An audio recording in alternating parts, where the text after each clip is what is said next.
Hola, hola, un saludo para todos, espero que estén muy bien y bienvenidos una vez más a este curso de Química General con Conciencia. En este video comenzaremos con el tema de enlace químico. Será una clase dividida en dos partes, así es que por favor no dejen de ver la parte 2, bueno. Espero que estén listos y vamos a comenzar echándole un ojito al contenido que he preparado para ustedes.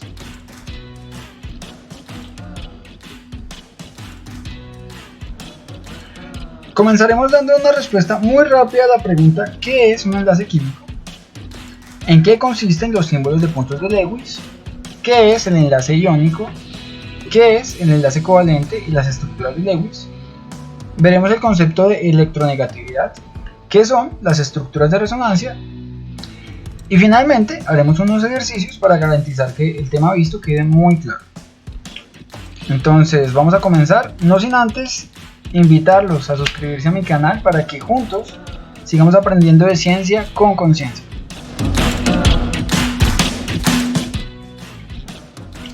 ¿Cómo se unen los átomos para formar moléculas y compuestos? Para poder responder a esta pregunta, lo primero que tenemos que saber es qué es un enlace químico.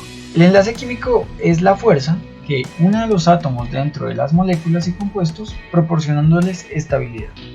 Entonces, se trata de una interacción a nivel de los electrones de valencia, por medio de la cual dos átomos van a alcanzar una mayor estabilidad.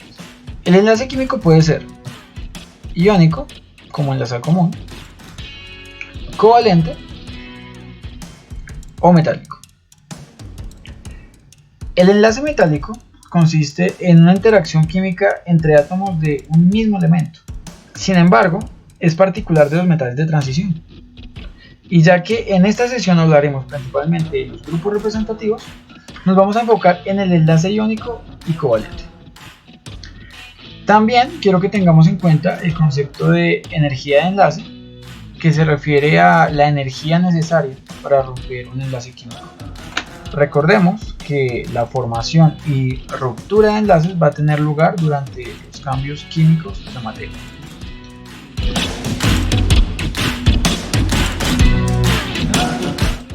Lo bueno es que tú ya llevas algunas clases aprendiendo con conciencia y seguro ya has visto las clases de distribución electrónica y propiedades electrónicas. Si no es así, te invito a adelantarte en el tema en este mismo canal, ya que en esta clase aprenderemos a utilizar lo que aprendimos ahí para predecir la cantidad y tipos de enlaces que puede formar cada átomo de los distintos elementos en los distintos compuestos.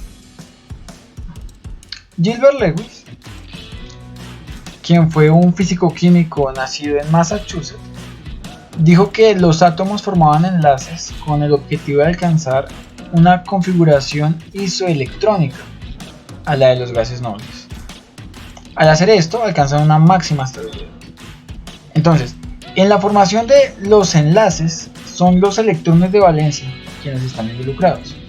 Y para tenerlos en cuenta, los químicos utilizan el sistema de puntos desarrollado por Lewis, en el que los átomos se representan con el símbolo del elemento al que pertenecen, acompañados por un punto por cada electrón de valencia que poseen. Como podemos ver en este esquema, con la excepción del helio, los átomos de cada elemento poseen un número de electrones de valencia que se corresponde con el grupo al que pertenece. Entonces, por ejemplo, los elementos del grupo 1 poseen todos un puntico, es decir, un electrón de valencia. Los elementos del grupo 2A poseen todos 2 electrones de valencia. Los elementos del grupo 3 entonces poseen 3 electrones de valencia y así sucesivamente. En cuanto a los metales de transición y los elementos lantáneos y actíneos, ya que estos poseen niveles internos incompletos, realmente va a ser un poco más complicado establecer un sistema de puntos para ellos.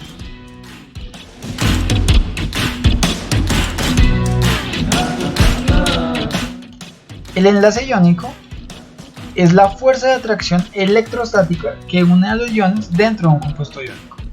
Es decir, que se trata de una atracción por diferencia de cargas. Para comprender qué tipos de elementos van a interactuar por medio de un enlace iónico, quiero que recordemos esta imagen de acá. Esta se las presenté en la clase pasada, la de propiedades periódicas, y aquí hay dos propiedades que quiero que analicemos. La energía de ionización se trata de la energía necesaria para extraer un electrón de la capa más externa de un átomo en estado gaseoso.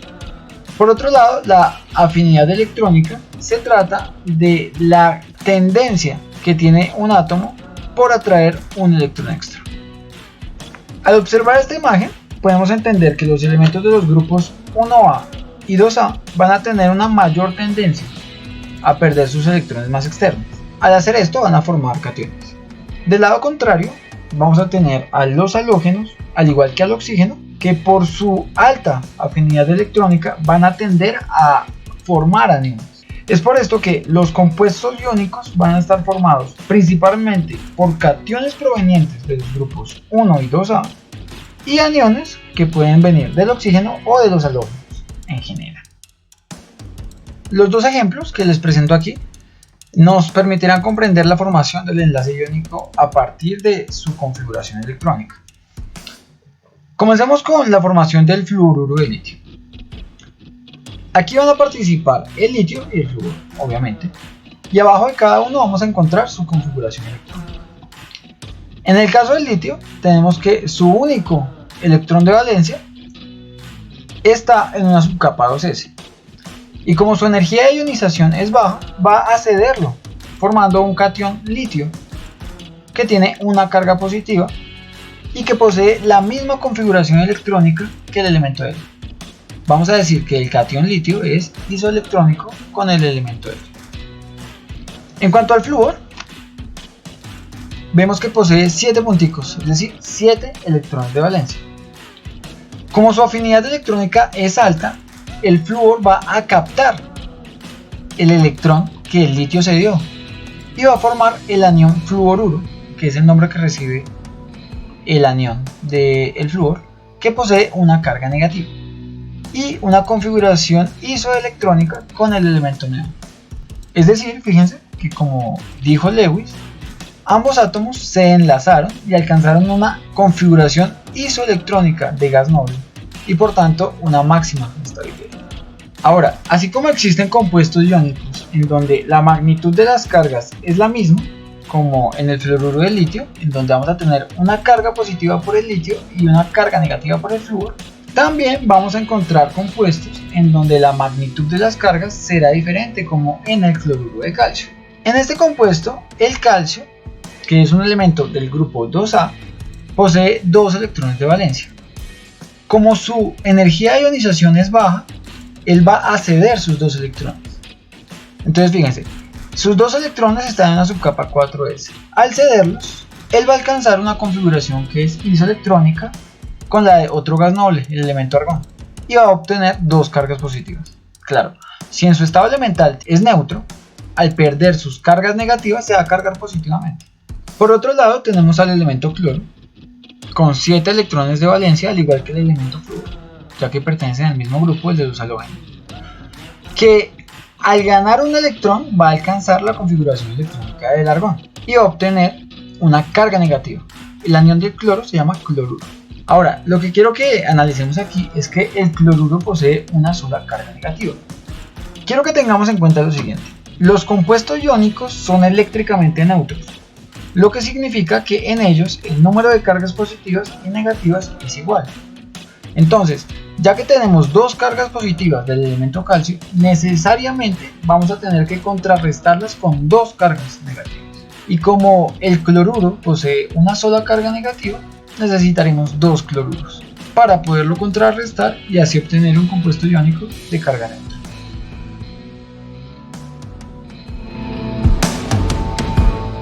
El enlace covalente se produce cuando los 2 átomos involucrados comparten un par de electrones en el enlace sencillo o más, enlaces dobles y triples, para así alcanzar una configuración isoelectrónica a la del gas noble. ¿Qué significa esto? Para explicar la forma en que está constituida la molécula de hidrógeno, Lewis dijo que cada átomo de hidrógeno donaba su electrón en la formación de un enlace covalente. Ahora, este par electrónico ahora hace parte de los dos átomos de hidrógeno y cada uno de estos átomos va a alcanzar una configuración que es isoelectrónica con el elemento helio. A esta representación se le conoce como estructura de Lewis y puede ser de dos formas. Por un lado, un par de punticos por cada par electrónico compartido, o la versión simplificada y la más común, una rayita. Entonces fíjense, esto es un enlace simple en donde se comparte un par electrónico. Esto es un enlace doble en donde se comparten dos pares electrónicos. Y esto es un enlace triple, lo máximo que van a encontrar, en donde se comparten tres pares electrónicos.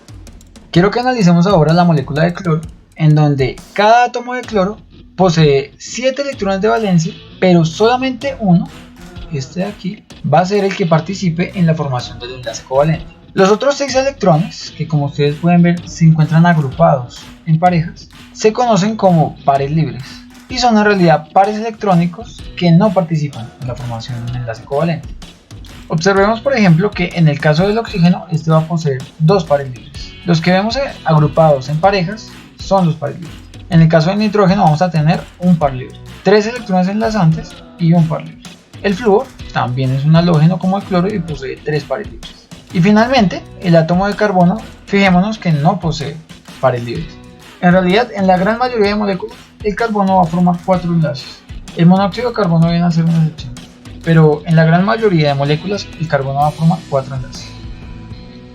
Continuando con la molécula de cloro, quiero que notemos que al formar un enlace simple, cada átomo va a alcanzar una configuración isoelectrónica con el elemento argón. Hay algo más referente a la estructura de Lewis que es importante hablar, que es lo que se conoce como la regla del octeto. Esta se cumple principalmente para los elementos del periodo 2 y dice que los átomos diferentes del hidrógeno tienden a formar enlaces hasta rodearse de 8 electrones de valencia. Fijémonos por ejemplo que el oxígeno se va a rodear de 8 electrones de valencia, cada oxígeno, 2, 4, 6 y 8 con el par compartido. Lo mismo para este. El nitrógeno, 1, 2, 3, 4, 5, 6, 7, 8 con los que está compartiendo en el enlace triple con el otro nitrógeno, ¿cierto? El átomo de flúor, 8. Y el átomo de carbono, al igual que los de oxígeno, 8. 1, 2, 3, 4, 5, 6, 7, 8. ¿De acuerdo? Sin embargo, aunque la regla del octeto es muy útil, tiene muchas excepciones que vamos a ver un poco más adelante. Como les dije, funciona perfectamente para los elementos del periodo 2, donde todos van a alcanzar una configuración isoelectrónica con el elemento neón.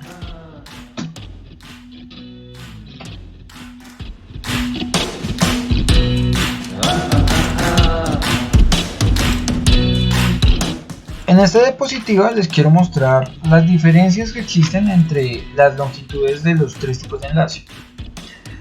La longitud de enlace se define como la distancia que existe entre los núcleos de dos átomos enlazados por un enlace covalente.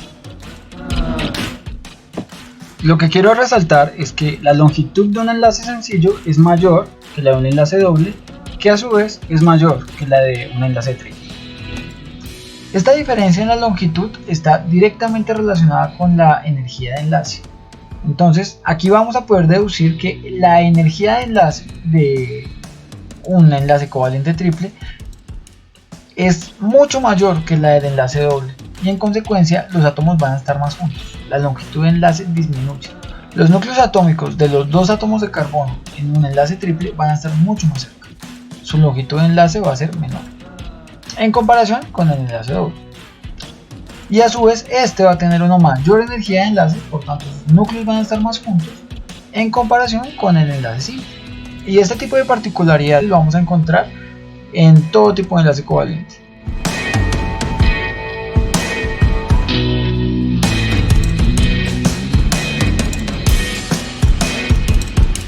Como ya les mencioné, la naturaleza del enlace iónico es electrostática. Por otra parte, en los compuestos covalentes vamos a encontrar dos tipos de fuerzas. Una es la del enlace covalente, que mantiene unidos a los átomos dentro de las moléculas, y la otra es una interacción intermolecular que opera entre las moléculas del compuesto. Debido a que estas fuerzas intermoleculares son relativamente débiles, vamos a tener que en general el enlace iónico es más fuerte que el enlace covalente. De esto se desprende el hecho de que los compuestos iónicos y covalentes poseen propiedades muy diferentes. En la tabla que aquí les presento se analizan 5 tipos de propiedades referentes a los compuestos iónicos y covalentes. Entonces, en cuanto al tipo de partícula para los compuestos iónicos, van a ser cationes y aniones. ¿Sí? Una atracción por diferencia de cargas. En cuanto a los compuestos covalentes, van a ser moléculas unidas por fuerzas intermoleculares. El estado físico de los compuestos iónicos generalmente va a ser estado sólido.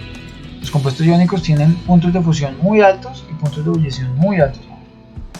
En cambio, el hecho de que la interacción entre los compuestos covalentes es más débil explica el hecho de que los encontremos principalmente en forma de gases y líquidos o sólidos de muy bajo punto de fusión.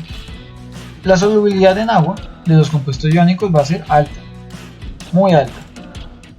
Eso tiene que ver con la polaridad del agua y lo veremos más adelante. En cuanto a los compuestos covalentes, su solubilidad va a depender si el compuesto es polar o apolar. Si se trata de un compuesto polar, va a ser soluble en agua. Si se trata de un compuesto apolar, no lo va a ser. No va a ser soluble en agua. Ya les voy a explicar en qué consiste eso de compuesto polar o apolar. La solubilidad en solventes no polares, aquí cambia. Entonces, los compuestos iónicos van a ser poco o no solubles en compuestos no polares. Mientras que los compuestos covalentes, lo mismo. Va a depender de si es un enlace covalente polar o uno apolar. Si es polar, no se va a disolver en solventes polares, y si es polar, sí lo hace. En cuanto a la conductividad eléctrica, los compuestos iónicos van a tener una muy alta conductividad eléctrica, ya sea en solución o ya sea si se encuentran fundidos, por el hecho precisamente de que van a haber iones presentes que van a facilitar el flujo de corriente eléctrica. Por otro lado, los compuestos covalentes van a tener una muy baja o inexistente conductividad eléctrica.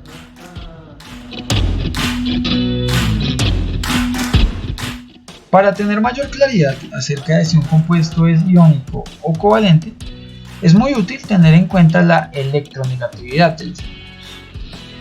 La electronegatividad es la capacidad que tiene un átomo de atraer a los electrones que participan en el enlace químico. Fíjense que aunque el concepto de electronegatividad es similar al de afinidad electrónica y hasta cierto punto están relacionados, no debemos confundirlos. La afinidad electrónica es la tendencia de un átomo libre a atraer electrones, mientras que la electronegatividad es la tendencia de un átomo, pero no libre, sino dentro de un enlace, a atraer a los electrones de este enlace.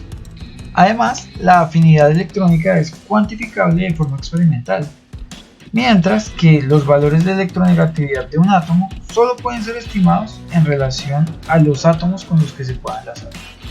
Sin embargo, Linus Pauling, quien fue para muchos el químico más influyente del siglo XX, desarrolló un método muy efectivo para hacer la estimación del valor de las electronegatividades de los diferentes átomos.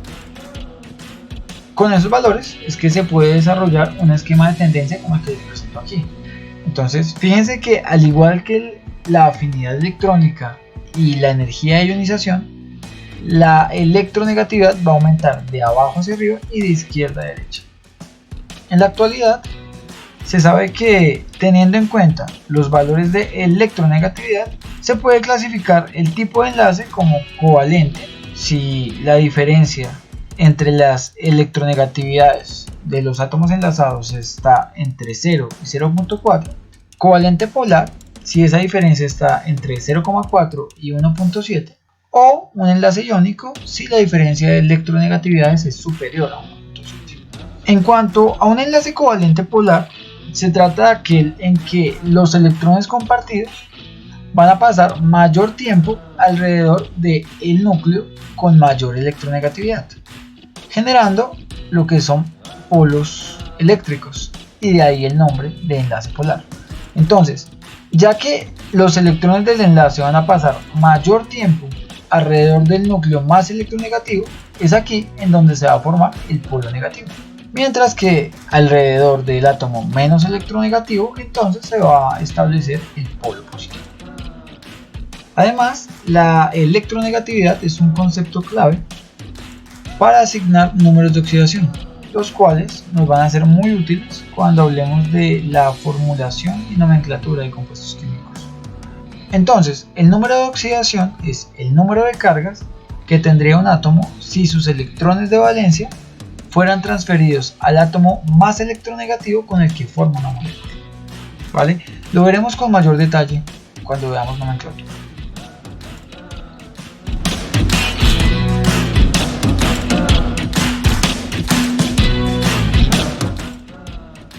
Cuando analizamos la estructura de Lewis de la molécula de ozono, que es de hecho un alótropo del elemento oxígeno, nos encontramos con una pequeña dificultad. ¿Hacia dónde vamos a dirigir el doble enlace? Bueno, tú que seguramente tienes una mente perspicaz, estarás pensando que una posible solución sería tener en cuenta los datos de la longitud de enlace en cada caso.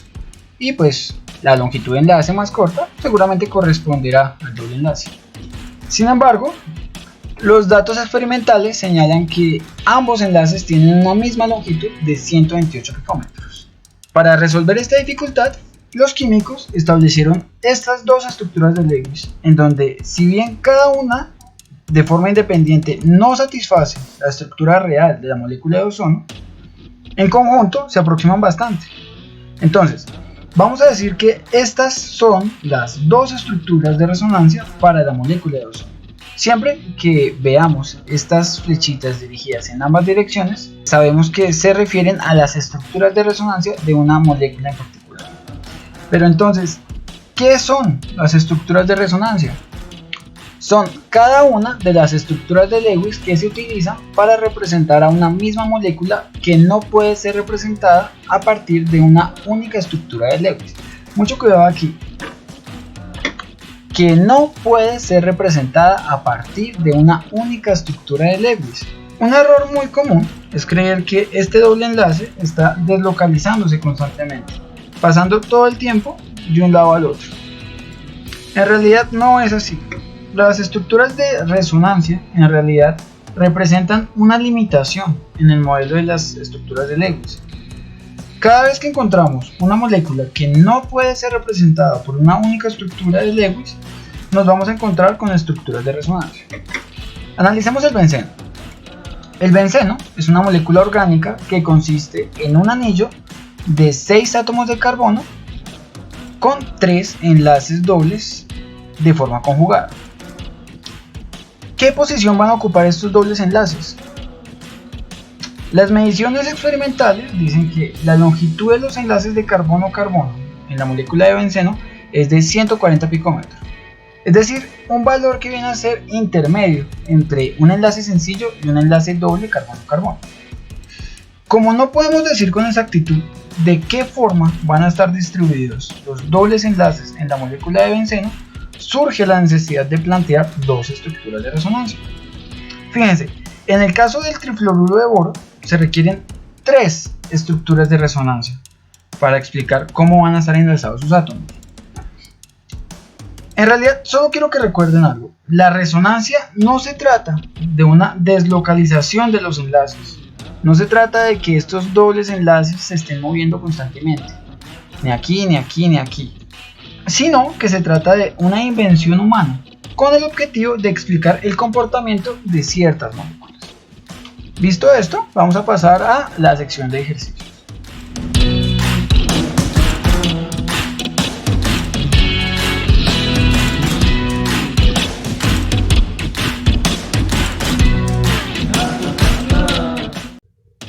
Bueno, en este primer ejercicio vamos a ver cómo va a tener lugar la transferencia electrónica en la formación de los compuestos iónicos. Vamos a comenzar con el ejemplo del fluoruro de sodio. Entonces, el átomo de sodio,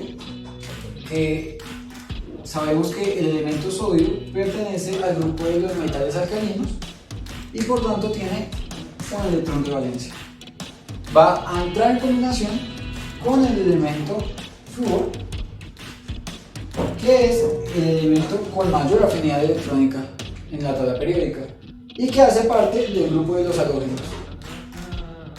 El grupo de los halógenos es el grupo 7, por tanto tiene 7 electrones de valencia.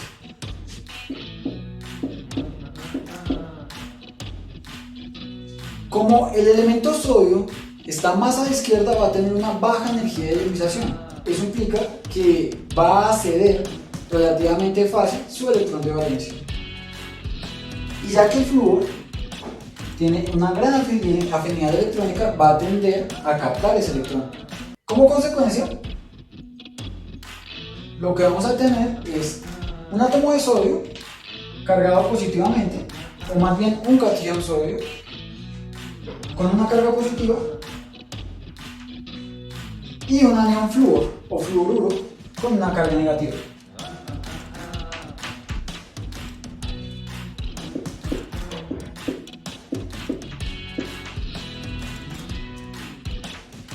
¿Cuál es la diferencia? Que el átomo de sodio ha perdido su electrón de valencia, mientras que el flúor ha ganado un electrón adicional. En cuanto a la configuración electrónica, entonces la configuración del sodio es, en principio, la misma que la del neón, y su electrón de valencia va a estar en una subcapa 3s. Sería este, ¿verdad? Y en cuanto al átomo de flúor, su configuración electrónica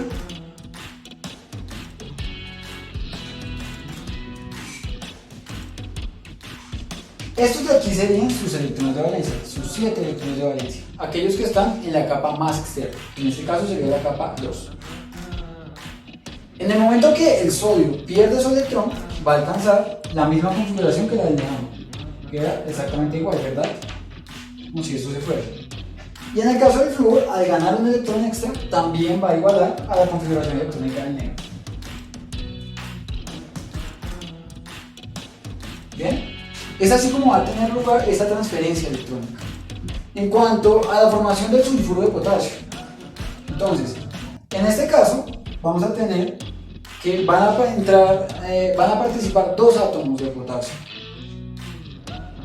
Cada átomo de potasio va a tener un electrón de valencia porque también son metales alcalinos.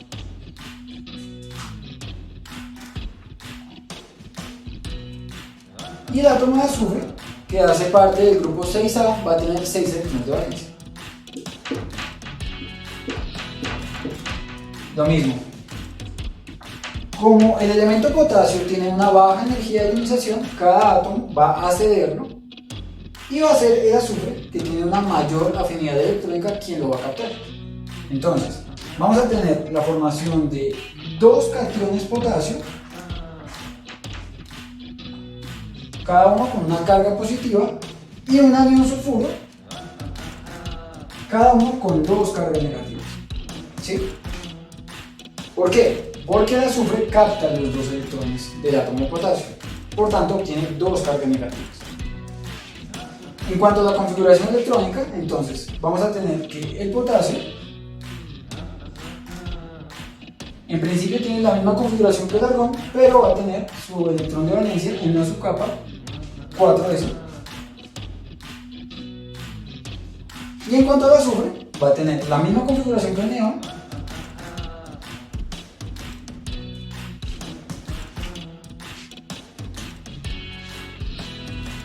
y 3s2, 3, Bien. Ahora, en el momento en que el potasio, cada átomo de potasio pierde su electrón de valencia, cada uno va a alcanzar la configuración electrónica del argón. Recuerden, decimos que se va a volver isoelectrónico con el elemento argón.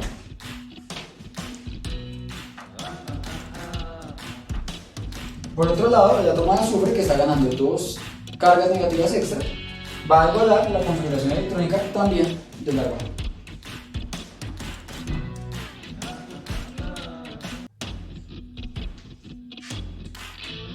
¿Listo?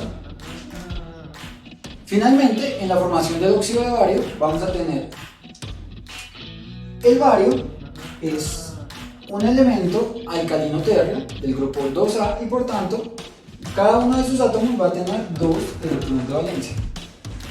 Ya que tiene una baja energía de ionización, va a cederlos, formando un cation bario con dos cargas negativas. Pero primero, este átomo de bario se va a mezclar con un átomo de oxígeno que, al igual que el azufre, hace parte del grupo 6A y por tanto tiene 6 electrones de valencia. Y adivinen, como el oxígeno tiene una alta afinidad electrónica, o por lo menos una mayor afinidad electrónica que el bario, va a captar sus electrones. Entonces, cada uno de estos va a pasar a formar parte del oxígeno. Y lo que vamos a tener es la formación de dos iones. Un cation bario, como ya les mencioné,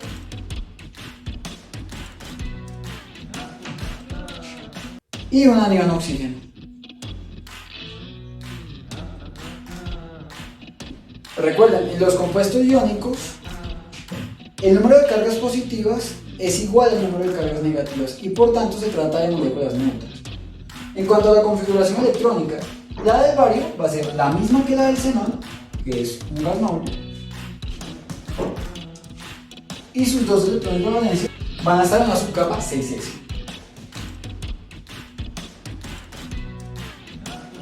En cuanto al oxígeno,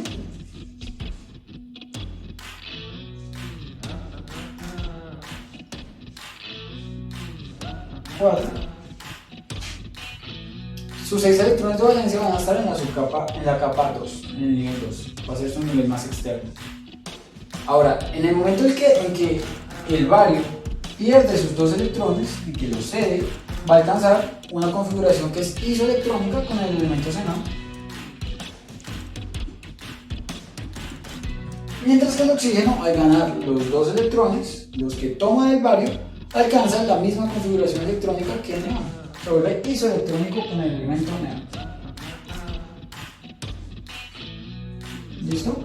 Fíjense que en los 3 casos, en los 3 ejemplos que les mostré, cada uno de los átomos, como dijo Lewis, alcanza una configuración isoelectrónica con la de un gas noble, que, como él mismo mencionó, sería su estado máximo de estabilidad. Pasamos al siguiente ejercicio. Con este segundo ejercicio, lo que quiero es enseñarles un método muy sencillo para asignar estructuras de Lewis para algunos compuestos o iones poliatómicos. Entonces comenzaremos con el primer ejemplo, que es el fluoruro de nitrógeno. Entonces, hay una serie de pasos, quiero que pongan por favor mucha atención. Entonces, lo primero que tenemos que hacer es conocer la cantidad de electrones de valencia que debemos acomodar en la estructura de Lewis. Entonces, en el caso del nitrógeno, el nitrógeno posee 5 electrones de valencia. El flúor posee 7 electrones de valencia. Y como tenemos 3, entonces por parte del flúor tendremos 21 electrones, que en total sumarían 26 electrones de valencia.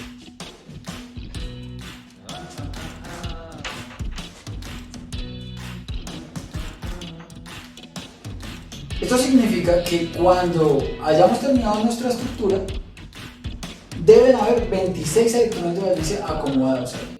¿Listo? El segundo paso es, digamos, establecer una estructura lógica. Y la lógica de esa estructura va a ser que el elemento menos electronegativo va a ocupar una posición central. Entonces, recordemos que el flúor, de todos los elementos de la tabla periódica, va a ser el más electronegativo. Por tanto, será el nitrógeno quien ocupe la posición central, y en este caso.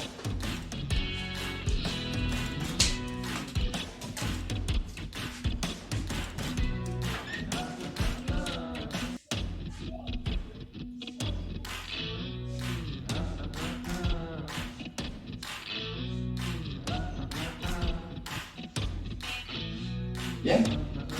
El siguiente paso será enlazar a todos los átomos periféricos con el átomo central utilizando un enlace simple, un enlace covalente simple. Bien.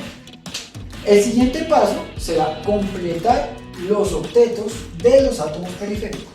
Vamos a completar los octetos de los átomos que están en los extremos. Entonces recordemos que cada enlace son 2 electrones para cada átomo. Entonces, en ese caso, este flúor, igual que los demás, ya tiene 2 electrones. 2, 4, 6 y 8. Y hemos completado el octeto de este. Y ahora completaremos el octeto de los demás.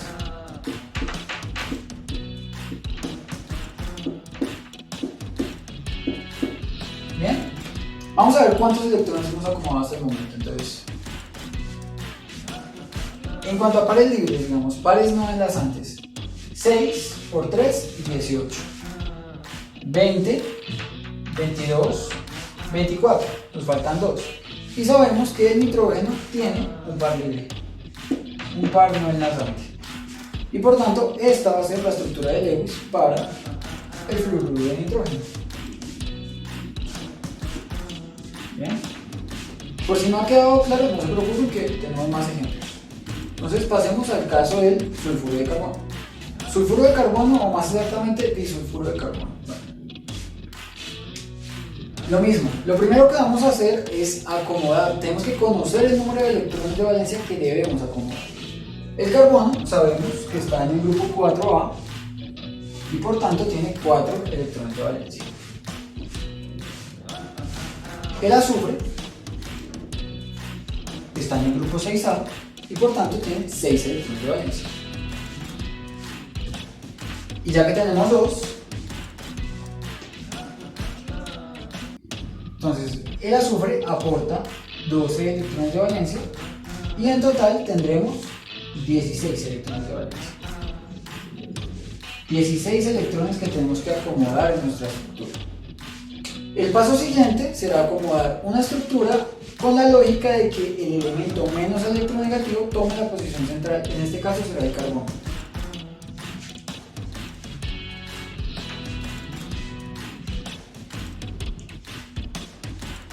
¿Listo? Paso seguido, enlazamos con un enlace covalente simple. Ahora completamos los octetos de los átomos que están en los extremos. Recuerden, este azufre ya tiene 2, 4, 6 y 8. Lo mismo para este, ¿verdad? Bien. Sin embargo, ahora tenemos que fijarnos que también el átomo central haya completado su octeto. Y en este caso vemos que el carbono no lo ha completado. Tiene 4 electrones. Hace falta 4 para que complete el octeto. Cuando este sucede, lo que vamos a hacer es formar dobles enlaces hasta que complete su octeto, hasta que el átomo central complete su octeto, utilizando los pares libres de los átomos de los extremos. Entonces, si queremos formar un doble enlace entre, por ejemplo, este carbono y este azufre, tomamos estos dos electrones.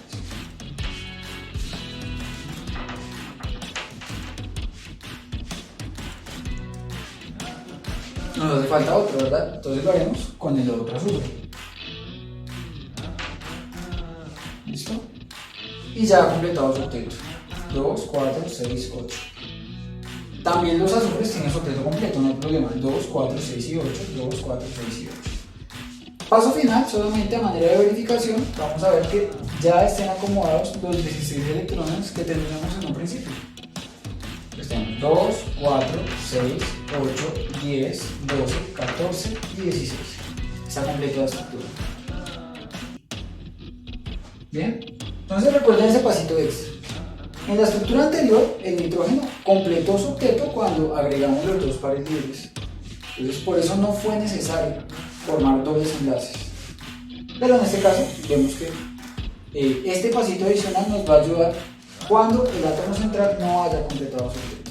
Tengan eso presente.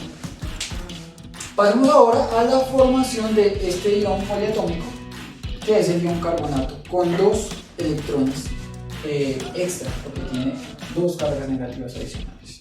Veamos cómo se ve. Bueno, entonces, lo primero, acomodar o conocer el número de electrones de valencia que debemos acomodar. Por parte del carbono, ya sabemos que van a ser 4.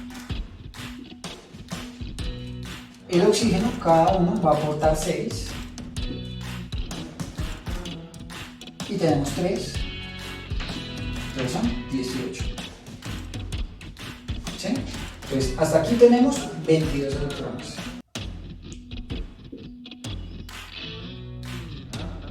Sin embargo, recuerden que esta carga de aquí, o más exactamente estas dos cargas negativas, nos indican que hay 2 electrones de más. Entonces, en total vamos a tener 24 electrones. Son 24 los que tenemos que acomodar en esta estructura. Vamos a acomodar en la parte central al átomo menos electronegativo, que va a ser el carbono.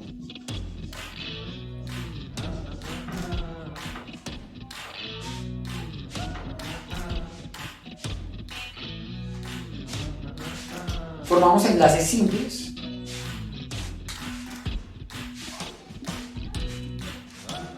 Completamos los octetos de los átomos periféricos. 2, 4, 6 y 8, y lo mismo para todos los demás.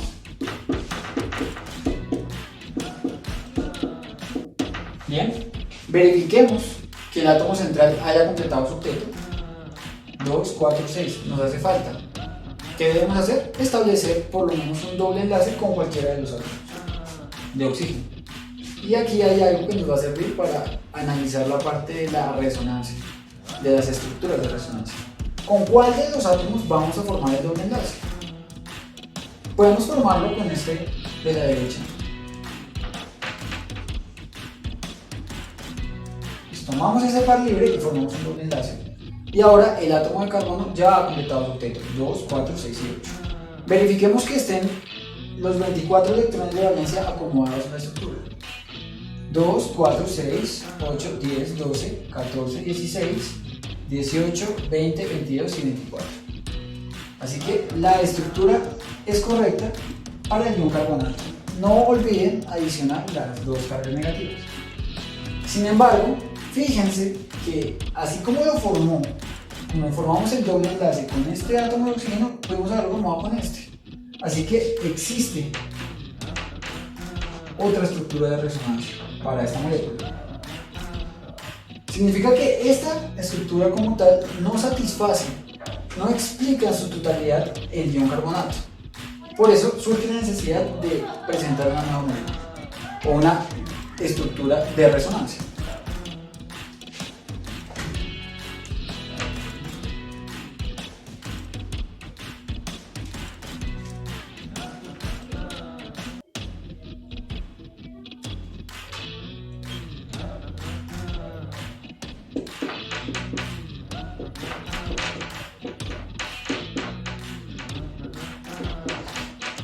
Bien, y para ti, que seguramente eres una persona muy inteligente, habrás notado que también pudo haberlo formado con el átomo inferior, el átomo de oxígeno inferior. Así que sí, existe una tercera estructura de resonancia.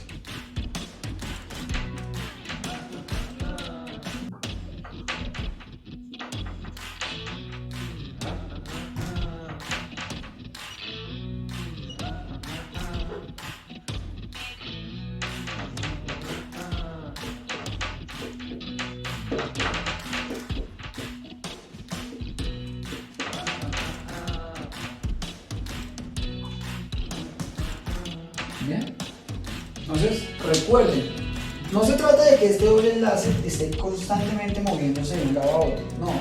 Se trata de que esta sola estructura no nos permite entender en su totalidad la molécula, porque también esta podría explicarla o también esta, y en conjunto explican mucho mejor al ion carbonato, la estructura del ion carbonato.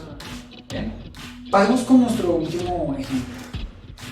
Entonces, ya explicamos el fluoruro de nitrógeno, el disulfuro de carbono, el ion carbonato.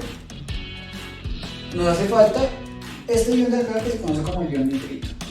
Lo mismo, primero conocer la cantidad de electrones que debemos acomodar. El nitrógeno ya sabemos que tiene 5 electrones.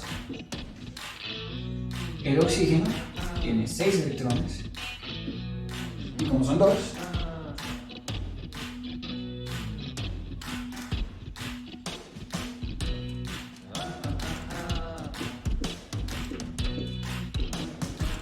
$17 electrones. Sin embargo, recuerden, tiene una carga negativa. Una carga negativa adicional significa un electrón adicional.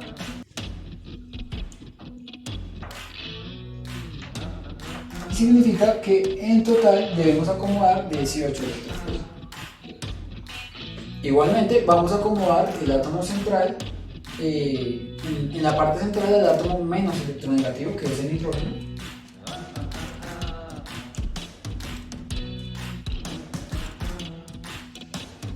Formamos enlaces sencillos. Completamos los octetos de los átomos periféricos.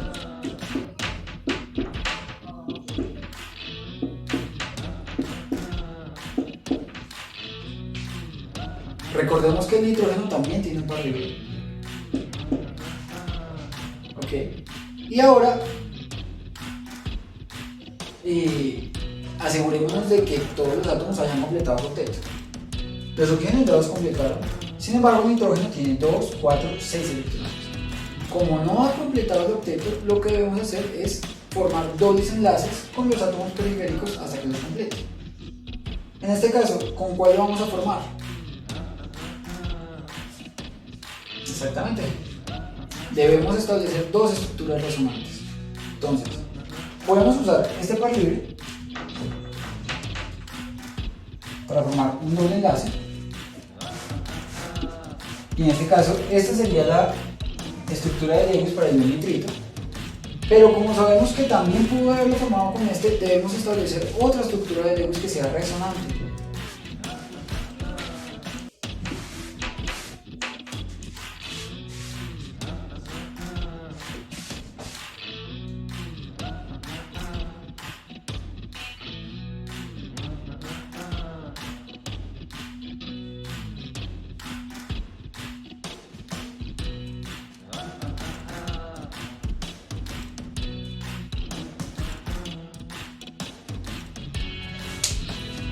Y estas serían las dos estructuras de resonancia para el nitrito.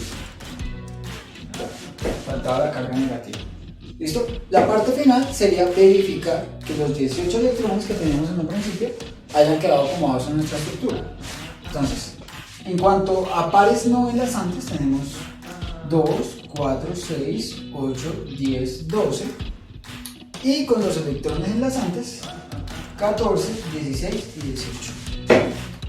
Quiere decir que nuestras estructuras de Lewis para el nitrito son correctas. Bueno, esto ha sido todo por esta primera sesión de la clase de enlace químico. Recuerden que si tienen dudas u opiniones me las pueden dejar en la sección de comentarios. No olviden que si les gustó el videito, un pulgarcito arriba me será de mucha utilidad. Por favor, suscríbanse a mi canal, activen la campanita de notificaciones para que estén alerta de todo el contenido que tengo para ustedes. Y recuerden seguir aprendiendo con conciencia. Nos vemos en la parte 2 de esta clase. Hasta luego.